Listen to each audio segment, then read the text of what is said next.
Have you ever felt like you're falling behind, even when you're trying your best? Maybe you're watching others speak English so fluently while you still pause, hesitate, doubt. Late at night, you're scrolling through videos, feeling more inspired and more discouraged at the same time. You think, why can't I speak like that yet? But here's something no one told you. You're not failing. You're just measuring yourself with a ruler that was never meant for you. In this video, we're going to tell you a story, not just any story. A story about why comparison is secretly destroying your motivation to learn English and how to break free from it. We'll explore what your brain is doing behind the scenes, how your past is shaping your fluency, and why your unique story might be the key to your breakthrough. Because the truth is, English isn't just a language, it's a mirror. And when you stop competing with people who aren't even living your life, you finally start hearing your own voice. So take a deep breath. Stay with me. This might be the moment everything starts to feel different. He used to wake up feeling defeated, even before the day began.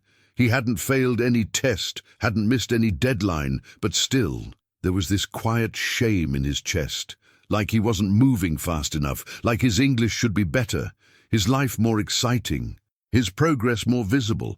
Then one day, while scrolling through videos of people speaking fluently, confidently, something clicked. He wasn't failing. He was just measuring his journey with someone else's ruler. Nobody teaches you that you're carrying an invisible rule book. You didn't write it, but you obey it. It says things like, you should speak fluently by now, or you're too old to start. These rules don't come from truth. They come from fear, comparison, and old voices. The brain compares to survive, to feel safe in the tribe. But fluency isn't about survival. It's about expression. It's about becoming. Write this. I define my English success by my own growth, not others' speed. Every time he compared his English to someone else's, he paid a small emotional tax. It wasn't loud, but it was heavy. Tiny thoughts whispered, you're not good enough. They're better than you. These moments of micro-shame added up. He started avoiding speaking even when he knew the words, but comparison is a liar. It tells you you're behind when really, you're just in a different chapter. Try this now. After watching someone fluent, study English for just 3 minutes, not to catch up, just to return to your path. The worst part is how the brain makes it feel like an emergency. Like if you're not fluent now, you're in danger. Like you're being judged, but you're not. It's just an old instinct, the part of your brain that thinks you're still in a tribe, fighting for status. That part sees someone else's progress and shouts, threat, but now you know better. When this feeling rises, whisper, this is just an old survival instinct. I'm safe. I'm learning. And here's the truth. No one told him. The problem wasn't English. It wasn't vocabulary. It wasn't grammar. It was the story he told himself every time someone else succeeded. He thought their progress meant something about him, but it didn't. Someone else's story has nothing to do with your worth. Nothing. Next time you think they're ahead, replace it with I'm beginning, because beginnings are powerful. Remember that job he didn't apply for, just because he thought someone else would speak better in the interview. That wasn't English stopping him. It was comparison wearing a mask. It wasn't vocabulary blocking him. It was shame, disguised as logic. This is how we lose opportunities, not from lack of skill, but from lack of self-kindness. Let me say something clearly. Your English is not your problem. The real problem is the way you talk to yourself when you hear someone else speak. You see their confidence and assume it means you lack value, but confidence is loud, value is quiet. And yours doesn't decrease just because someone else shines. So he stopped comparing chapters, stopped using someone else's timeline. He started showing up for himself in small ways, a 10-minute journaling session, a voice memo in English, speaking in the mirror, and slowly he began to see it. He wasn't failing. He was just living under a rule book he never agreed to. And that moment, that shift, it was just the beginning. If your goal is to stay miserable, I have great news. Just keep scrolling through videos of people who've been learning English for 10 years and pretend they just started last month. It's a brilliant way to make yourself feel behind, instantly. Compare your day 20 to their year 10. Watch them use idioms and phrasal verbs and convince yourself you'll never get there. Feels horrible, right? Perfect. That's how you lose motivation. Real life fix. Unfollow 5 accounts that secretly make you feel small. You know which ones. Now, if you really want to kill your confidence, like completely crush it, I recommend a classic trick. Focus only on your weaknesses. Compare your pronunciation to their fluency, your pauses to their smooth delivery. Ignore the fact that they've lived abroad or practiced daily for years. Just highlight your flaws and worship their strengths. You'll feel hopeless in no time. Try this instead. Write down one English ability you already have. Maybe you understand 80% of subtitles. That's something. Want to delay your progress beautifully? Here's the third step. Wait. Wait until you feel as good as them before you speak. Brilliant idea. You'll stay silent for months, maybe years. You'll think you're being smart, but really you're avoiding growth. Fear wears a mask that says, I'm just preparing, but preparing forever is just another name for hiding. So speak now. One imperfect sentence. Say, I'm learning to speak, and that's enough for today. You know what's fascinating? Most people don't realize how much time they lose with these 3 habits. The constant comparison, the focus on flaws, the endless waiting. It doesn't just kill progress, it kills joy. It turns English into a punishment, something heavy. But English isn't the enemy. Your habits are, and habits can change. Let me paint the picture. It's 11 p.m. You're lying in bed, phone glowing. You watch someone speaking like a TED speaker perfectly, and instead of feeling inspired, you feel small. You whisper to yourself, I'll never be that good. Then you close the app and go to sleep, a little more defeated. Why? Because you forgot one thing. You're seeing their result, not their process. Want a shortcut out of this trap? Celebrate one tiny thing you did today. Did you understand a YouTube video without subtitles? Did you try shadowing one sentence out loud? Did you think in English for a few seconds? That's progress. And when you start noticing those small wins, something shifts. You begin to trust your path, even if it's slower. Now let's say you decide to speak today, but the sentence comes out wrong. Beautiful. That mistake is a sign you're alive, learning, moving. You're not stuck in the waiting room anymore. You're in the arena. You showed up. And every time you show up imperfectly, you shrink the gap between who you are and who you're becoming. So if you want to keep comparing and stay stuck, keep doing those 3 habits. But if you're tired of the wait, there's a door right here. It's open. And it leads somewhere unexpected, to the moment someone like you realizes the truth about their potential. He used to watch everyone around him and feel like a ghost. In his English class, people were joking, speaking fast, sounding confident. And him? He said almost nothing.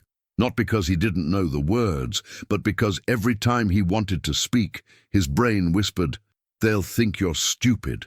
So he stayed quiet, for weeks, maybe months. And no one noticed what he was carrying inside. This was the humiliation loop. Every silence made him feel weaker. Every skipped opportunity confirmed his fear. I'm not good enough. But the truth was different. He wasn't failing. He was hiding. His English wasn't broken. His confidence was. And silence, when repeated too long, becomes your identity. Insight. You are not bad at English. You are just silent. Start there. Then something unexpected happened. A beginner, someone who barely spoke, asked him a question after class. How you learn this word? He didn't think. He just answered. Simply, naturally, with clear grammar, smooth pronunciation. And in that moment, both of them froze. The beginner smiled, but he was stunned. Did I just speak like that? It was the first time he heard himself speak clearly. That moment changed everything. He realized he wasn't invisible. He was just unseen, even by himself. And that moment of helping someone below his level gave him something he never got from teachers or videos: belief. He started looking for those moments, speaking with learners below his level once a week. not to feel superior, but to discover what was already inside. Try this. Find someone who's a few steps behind you. Help them. Teach one thing in English. Watch what it does to your voice. Slowly, his identity shifted. Before, he thought he was the weakest in the room. Now he saw himself as someone who was improving, quietly, consistently. He wasn't the loudest, but he was growing. Week by week, his confidence wasn't built from compliments or tests.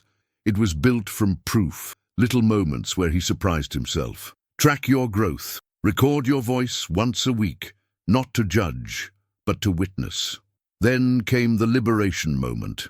One evening, while reviewing old recordings, he heard the difference. 6 weeks ago, his voice trembled. Now, it flowed. 6 weeks ago, he avoided eye contact.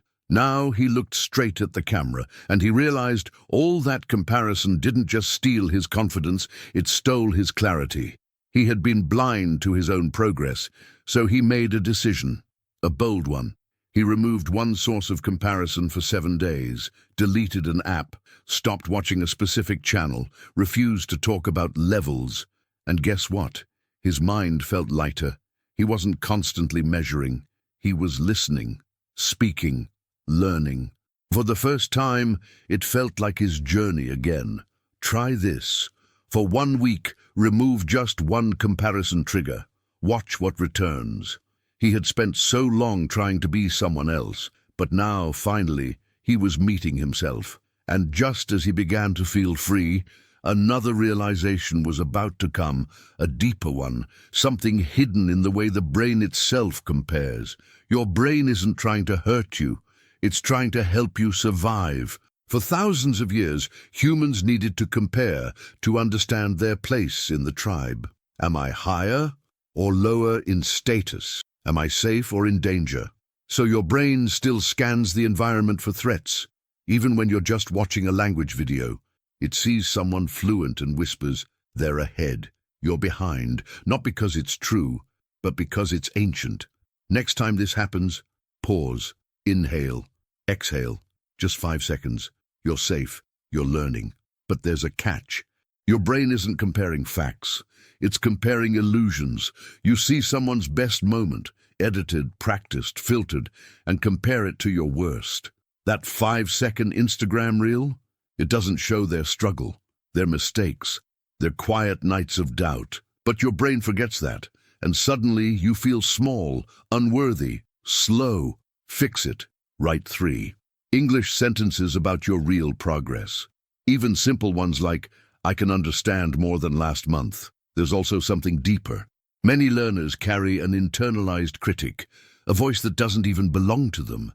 Maybe it came from a teacher who laughed at your pronunciation, or a parent who said, your English will never be good, or an environment that made you feel slow, stupid, or unworthy. That voice becomes the standard, and comparison just activates it. Action. Write 1 sentence in English that belongs to you. Something kind, something new. Replace the old voice. But here's the good news. Comparison isn't a life sentence. It's a mechanism, and mechanisms can be reprogrammed. The more measurable your progress becomes, the less power comparison has. Your brain needs data, not drama. If you say, I'm improving, prove it, show it, track it. That's how you shift from emotion to evidence. Try this. Instead of saying, I'm not good enough, say, I practiced for 10 minutes today. That's progress. Most learners don't even realize how much comparison affects their fluency. It's subtle. You hesitate to speak not because you can't, but because someone else might be better. You avoid interviews, not because you're unprepared, but because you imagine someone more confident. That's not logic. That's a hijacked brain. Imagine this. You study English 20 minutes every day. You speak 1 sentence out loud each morning. You journal twice a week. But because you saw a stranger speak faster on YouTube, you think you're failing. Think about it. That's like training for a marathon and quitting because someone else runs faster, even though you are getting stronger. So, here's the key. Stop letting your brain use old shortcuts. Give it new ones, clear ones. Did I speak today? Did I try? Did I grow? These are the new metrics. When you make your progress visible, comparison shrinks. And when comparison shrinks, something beautiful happens. You begin to feel enough. But comparison still has one more trick up its sleeve, one that targets your identity, your sense of worth, and the deepest fear that hides inside so many learners. Did you enjoy the content and it made a difference for you? Click on Super Thanks and support our work. There's a moment many learners never talk about. It's not when they forget a word or mispronounce something. It's the moment they feel they don't belong in the language. The moment a voice inside says, "You'll never be good enough." That's not a grammar issue. That's an identity wound. And it doesn't just block English, it blocks desire. Because if you believe you're broken, why would you try? Practice. Say this out loud in English. I'm allowed to learn slowly. I'm allowed to grow. Self-hate isn't loud. It's quiet. It doesn't scream. It whispers. You're too old. Your accent is embarrassing. You'll always be behind. And those whispers shape your entire learning experience. You stop taking risks. You avoid speaking. You wait for the perfect moment, which never comes. And without risk, there's no growth, no expansion, just stagnation and self-doubt. Action. Say one phrase that makes you uncomfortable. Even something like, "I deserve to speak English well." Feel the stretch. That's growth. Here's the illusion. Most learners think they're bad at English, but what they're really bad at is seeing what they already have. The ability to understand subtitles, to read a whole paragraph, to think in English, even a little. But instead of recognizing this, they stare at the one thing they haven't mastered yet and use it as proof that they're not enough. Try this. List 3 things you can already do in English. Say them out loud. Own them. Something powerful happens when the noise of self-hate quiets down. Curiosity returns. You remember the part of you that loves learning, that feels joy when understanding a new word, that gets excited hearing your own voice say something clearly. That part was never gone, just buried under fear. When you reconnect with that part, English becomes a path, not a prison. Application. Learn one new word today just because it sounds beautiful to you, not for a test, just for joy. Think about it. Have you ever avoided opportunities, a job, a trip, a conversation, not because you weren't capable, but because you didn't feel worthy of them? That's the self-hate loop in action. You block your future with an outdated version of yourself, but you're not the same person you were a year ago, or even last week. You've changed. You're evolving. People often ask, how do I become fluent? But the real question is, who do I become when I stop hating my pace? Fluency isn't just words, it's freedom, and you can't move freely in a language if you're punishing yourself at every step. You have to choose self-kindness, not once, but daily. It's not weakness. It's the only way forward. You see, self-hate doesn't respond to logic, it responds to attention. The less you feed it, the smaller it gets. And the more you act, speak, write, try, the stronger your new voice becomes. The voice that says, I may be imperfect, but I'm growing. That voice is your fluency partner. Let it speak louder than the critic. And just when you start to believe in your own voice, something else becomes clear, something most learners never realize. Your unique story doesn't make learning harder. It makes it deeper, more meaningful. And that is your secret advantage. Most learners think they're slow because no one ever explained how adult minds learn. See, you don't absorb language like a child. You don't just repeat words blindly. Your brain wants meaning. It wants emotion. It wants connection. That's not a weakness. That's a superpower. You're not slow. You're layered. Your mind holds memories, identity, stories, and those things make learning deeper. Practice. Take one new vocabulary word and connect it to a real memory. Watch it stick. Every struggle you've lived becomes a mental hook for retention. You don't forget the word failure because you've felt it. You don't forget hope because you've clung to it. This is why English isn't just about rules. It's about resonance. If you've lived pain, joy, doubt, then every sentence you learn can carry emotional weight. That makes it unforgettable. Action. Choose a personal memory. Describe it in 3 simple English sentences. Use emotion. Use truth. Your story includes moments of disappointment. Maybe someone laughed at your English. Maybe you lost an opportunity. Maybe you stayed silent when you wanted to speak. Those moments hurt, but they also give your learning fire. You're not starting from zero. You're starting from experience, and that kind of start is powerful.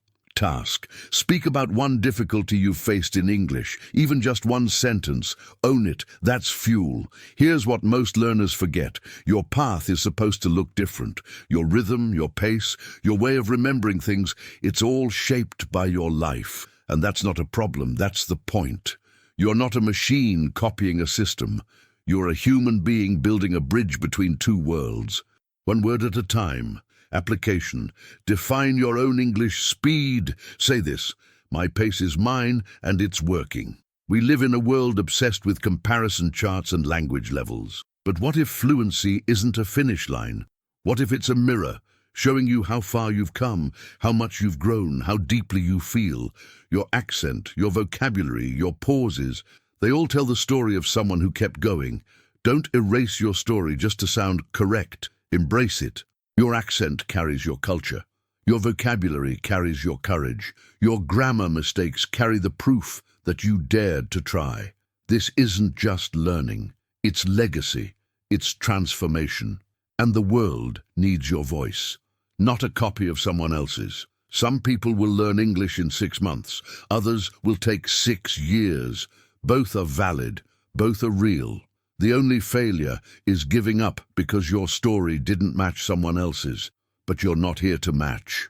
You're here to move forward, honestly, deeply.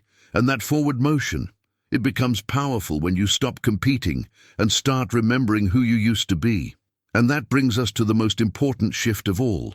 The day you stop asking who's ahead and begin asking, who am I becoming? She didn't look different. Same face, same voice, same routine. But something had shifted, quietly, invisibly. A few months ago, she couldn't even say, "How are you?" without freezing.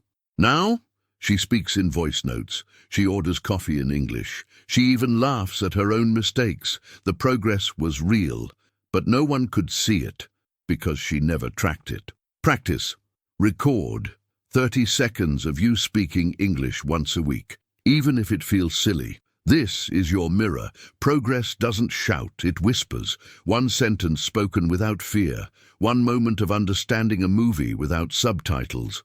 These tiny wins add up, but only if you notice them. That's the micro-progress method. It's not flashy, it's not viral, but it works. Because real fluency isn't built in bursts, it's built in layers. Action. Every day, celebrate one micro-progress. Say, "Today I understood a new word," and smile like it matters, because it does. Before, she asked the wrong question. Who is ahead of me? It made her feel small, unworthy, always behind. But then she shifted. She asked, "Who am I becoming?" That question changed her direction. It made English about becoming, not performing. And suddenly her journey had meaning, not pressure. Task. Each morning, answer this in English. Who am I becoming? You'll start hearing your own transformation. The truth is, people who only compete with themselves grow differently. They're not chasing trends. They're tracking integrity. They're not obsessed with speed. They're in love with consistency. And that kind of learner, they last. They succeed. Not in a rush, but with roots. Application. Make a simple chart. One column, before. One column, now. Compare something monthly, even your confidence. She didn't need a certificate to feel proud. She needed awareness. The moment she realized she was using more contractions or understanding idioms in real time, that was her trophy. That was the prize. And no one could take it from her. Because it wasn't performance, it was proof. Most people only feel confident when others praise them. But she learned something deeper. Self-evidence creates self-belief. Every little voice note, every corrected sentence, every attempt, even the messy ones, they became her foundation. Confidence didn't arrive one day. It was built moment by moment. Even when doubt returned, and it always does, she had something to look back on. She had a trail, a path, proof, and that proof silenced the voice that once said, "You're not improving." Because now she had the receipts, real progress, real voice, real growth. And just as she embraced this mindset, one final question surfaced, a question that would reveal the real reason comparison was so painful in the first place. "Why am I measuring myself with them?" he asked himself one evening, eyes staring at a paused video on his screen. The speaker was fluent, confident, almost perfect, but deep down he knew this wasn't about that person. It was about forgetting what he truly wanted. He wasn't learning English to impress strangers. He was learning to change his future, to express himself, to feel free. Practice. Say your real desire out loud in English. Not a goal, a desire. Like, I want to speak English to feel confident in job interviews. "Whose voice am I trying to please?" he whispered. For years, he chased approval from teachers, relatives, society, but none of those voices really knew him. None had lived his story, his fears, his silence. And suddenly he realized the voice that mattered most was missing, his own. Action. Replace that old noise with your own voice. Create an English affirmation. Say it daily. I am allowed to grow at my pace. Who do I become when I stop comparing? The answer came slowly. He became someone who no longer watched life from the outside. Someone who dared to speak, even if his accent showed. Someone who didn't wait to feel ready. He became a builder, not of sentences, but of identity. Task: record one sentence that describes your new identity in English. For example, I'm someone who speaks even when nervous. And then came the most important question of all. What is my next step? Not a big plan, not a perfect strategy, just one small, self-directed action. That's where freedom begins, in the step you choose for yourself, not the one others expect from you. Application. Tonight, end your day with one self-chosen English action. Watch a 5-minute video. Write a short journal entry, anything, but choose it for you. He didn't need permission anymore, not from a teacher, not from the algorithm, not from that stranger on YouTube. He just needed to remember himself. Because he wasn't behind, he wasn't broken. He was simply walking a path no one else had walked, his own. And when he looked back at the past few months, he saw a quiet revolution, a shift from shame to strength, from comparison to clarity, from self-hate to self-respect. His English wasn't perfect, but it was his, and it finally felt like enough. He smiled, not because he reached a final destination, but because he finally stopped measuring his life by someone else's journey. He had started writing his own, and now, maybe, just maybe, so can you. You've made it to the end of the story, but the real story is yours. Now ask yourself, what would happen if you stopped measuring your English by someone else's success? What would change if you stopped comparing and started noticing how far you've already come? This wasn't just a video about English. It was about self-worth, about reclaiming your voice, about learning how to feel good while growing, not just after you arrive. And here's the truth. You don't need perfect English to change your life. You just need the courage to keep going. Your way, your pace, your story. So I want to hear from you. What's one thing you've realized today about your relationship with English? Drop it in the comments. Your story might be exactly what someone else needs to hear. And if you're ready to keep learning English through emotional transformation, not shame, not pressure, then subscribe to the channel, like this video, and turn on the bell. We're not just teaching English here. We're building lives through it.